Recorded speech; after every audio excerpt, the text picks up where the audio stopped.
After process management and memory management, the third one is storage management. Okay, so storage management, before going in depth of the storage management, we have three type of storage. Okay, first one is the normal file system management.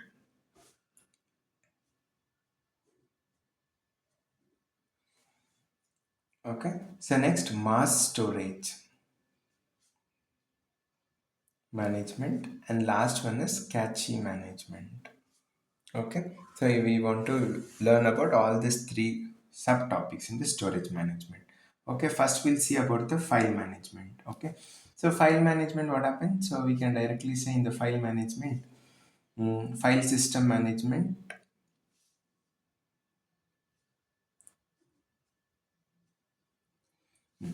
So we'll have a many files. Okay, like it can store the physical device and physical medium. Okay, in the magnetic disk or optical disk or a magnetic tape.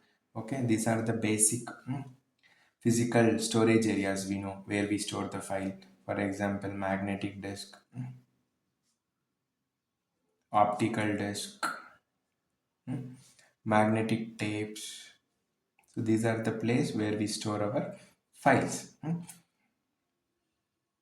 So these are the common storage area we'll store the files, and we want to take care all the details. First we want to collect all the file details. Okay, who is the owner of the file?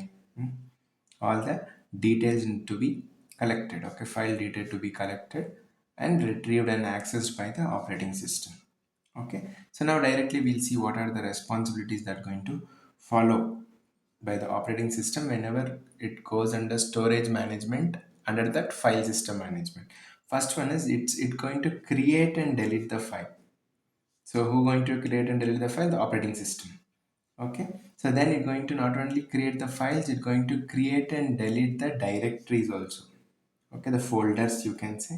So that directory is also created by operating system only. The files also created and deleted by the operating system.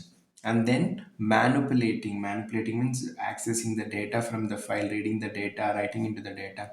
So manipulating files and directories also done by the OS. Okay, the OS will allow us to access the directory, access the folder, read the folder, create subfolders, everything. Okay, again mapping the files into secondary storage area. Okay, files from where we want to take. Okay, mapping the files to secondary storage area, that is also done by the OS itself. Okay, and last one is backing up. Okay, it will take the backup of files. Okay, if you want to create a backup files or something like that, so then also we need a operating system to support it. Okay, so these are the responsibilities that comes under file system management. Okay, so now we'll see the mass storage area. Okay, the next subtopic is mass storage. Okay, so where the mass storage management comes, because so the main memory is very too small, correct? Now the main memory is very small.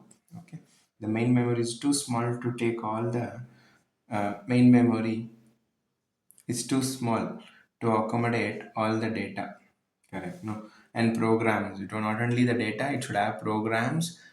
Okay, and the data that required by the program, so both should be taken care.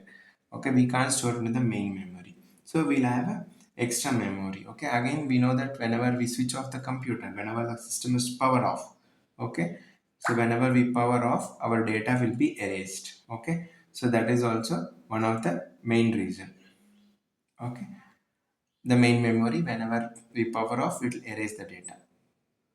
Okay, so that's why we want another storage area, mass storage, where we can store the programs and data so that does not erase it even after the power off. Okay, under this also we'll have some responsibilities. We'll quickly see what are the first one is free space management.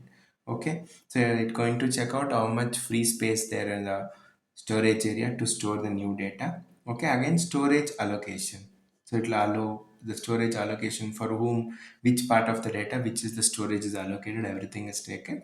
And the last one is disk scheduling. Okay, so disk scheduling also taken care by the OS itself. Okay, this is storage management, mass storage management. Now we saw what is file management system and mass storage management system. Finally, we saw the caching. Okay,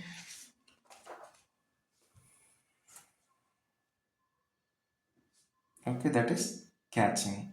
So what is catching means it is nothing but whenever we have a information, okay, the main memory has a limited data space, okay, to store the new data, okay. So we can't keep everything into the main memory, okay, as we said previously. But some data we want repeatedly or frequently, okay. So at that time we want some temporary storage area, okay, temporary storage area, or you can say temporary data that might be useful in the future, okay. That time we keep it in a separate storage area called as cache. So it will store all our data, temporary data, so that we can easily access, quickly access, instead of going to the mass storage area, we can quickly access from the cache and put into the main memory, okay. So that is the advantage of the cache. Again, cache also have a limited memory, okay, and we need to be access it and again replace the new data and manage it. So that management is done by the operating system, okay. So the next management, after all this three management, the last one is protection and security, okay. So we saw three type of management is taken care by the OS, and last one is protection and security, okay. So as whenever we have a computer, there will be multiple users going to access the computer, correct? Now there will be a multiple user, okay, and all the user does not have same privilege or something like that, okay. Again, so we need to allow only the authorized people, okay, who are authorized to access the processor and access the process, okay. So then we need to be very clear who going to allow to access the data, okay. So that is what protection. So protection is nothing but it's a mechanism, you can say it's just a mechanism that going to control, okay. So protection is a mechanism that going to control the access of data and resources, not only the program and data, along with the resources, okay. So that is what protection, okay. Again, security. So to defend the internal attack, okay, after giving protection also some problem occurred, okay. So then security is nothing but it security part of the code going to defend the system, okay, it's going to defend the system from internal attack and external attacks, okay. So if even though after giving protection and allowing, there may be attack, that is internal and external attacks. So the security we need to give a security, so the operating system going to give a security, so whenever there is an internal and external attack, okay. And production security is always confused topic, okay, but we want both also whenever we are developing a system. So the OS need to take care of the protection as well as the security, okay. So these are the different type of management that is taken care by the operating system. So thank you for watching, subscribe and like for more such videos.